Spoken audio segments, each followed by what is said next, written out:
Now, I know a lot of Americans are asking how it was possible that someone already on the FBI's radar could have still been able to commit an attack like the one in Orlando, and what more we can do to stop this kind of thing from happening again.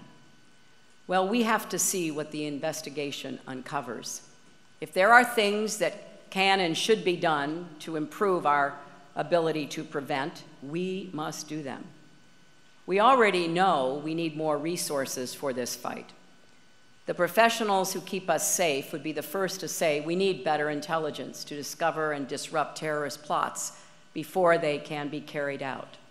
That's why I've proposed an intelligence surge to bolster our capabilities across the board with appropriate safeguards here at home. Even as we make sure our security officials get the tools they need to prevent attacks, it's essential that we stop terrorists from getting the tools they need to carry out the attacks. And that is especially true when it comes to assault weapons like those used in Orlando and San Bernardino.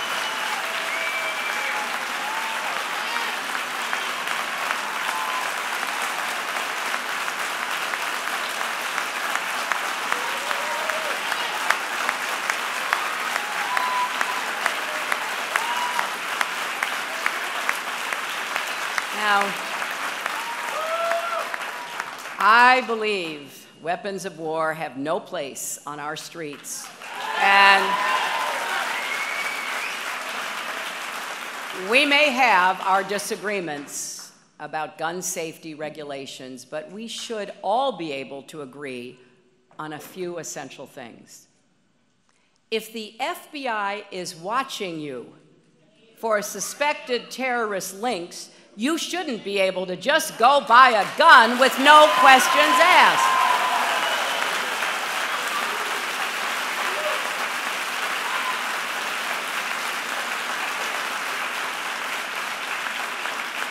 And you shouldn't be able to exploit loopholes and evade criminal background checks by buying online or at a gun show.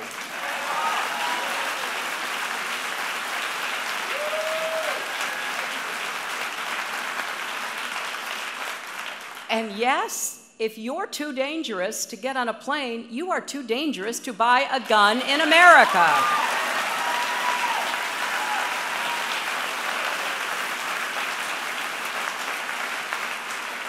Now, I know some will say that assault weapons and background checks are totally separate issues having nothing to do with terrorism.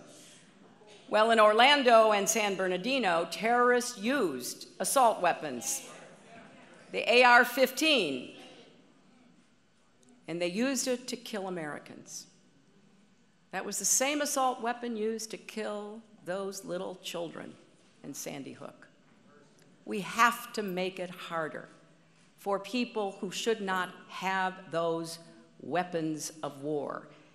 And that may not stop every shooting or every terrorist attack, but it will stop some, and it will save lives, and it will protect our first responders.